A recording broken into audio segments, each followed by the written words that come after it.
Corn Takia తయారు చేయడానికి కావలసిన పదార్థాలు: స్వీట్ కార్న్, మైదా, సొరకాయ, నూనె, ఉప్పు, జీలకర్ర, సోంపు, కొత్తిమీర, పచ్చిమిర్చి, వాము, దాల్చిన చెక్క, మిరియాలు, ఉల్లిపాయలు,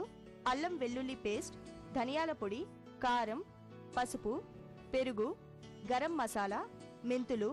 యాలకులు. కార్న్ టకియా తయారు చేయు విధానం: ముందుగా ఒక పెద్ద కప్పులో 1/2 కప్పు మైదా, 1/2 కప్పు స్వీట్ కార్న్, 4-5 సొరకాయ ముక్కలు, 4 టీ స్పూన్ నూనె, 1/2 టీ స్పూన్ ధనియాల పొడి, తగినంత ఉప్పు, కొంచెం సోంపు, 2 పచ్చిమిర్చి చీలికలు, కొంచెం వాము, జీలకర్ర వేసి వాటర్ పోస్తూ ముద్దలా కలుపుకోవాలి. ఇప్పుడు స్టవ్ వెలిగించి బాండి పెట్టి డీప్ ఫ్రైకి సరిపడా నూనె పోసి కాగాక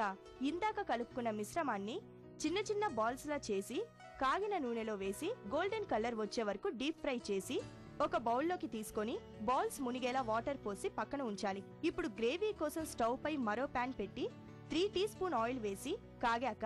కొద్దిగా జీలకర్ర, చెక్క, యాలకులు కలిపి గ్రైండ్ చేసిన పౌడర్ కొంచెం, 1 టీ స్పూన్ అల్లం వెల్లుల్లి పేస్ట్, 1 కప్పు ఉల్లిపాయ ముక్కలు, 1/2 టీ స్పూన్ ధనియాల పౌడర్, తగినంత కారం, చిటికెడు పసుపు, తగినంత ఉప్పు వేసి ఫ్రై చేసి దానిలో కొద్దిగా నీళ్లు పోసి 1/2 టీ స్పూన్ గరం మసాలా వేసి ఉడికించి 1 కప్పు పెరుగు వేసి కలిపి ఇందులో ఇందాక నానబెట్టిన బాల్స్ వేసి 2 నిమిషాలు ఉడికించి ఒక బౌల్లోకి తీసుకొని కొత్తిమీరతో గార్నిష్ చేయాలి. అంతే, ఎంతో రుచికరమైన కార్న్ టకియా రెడీ.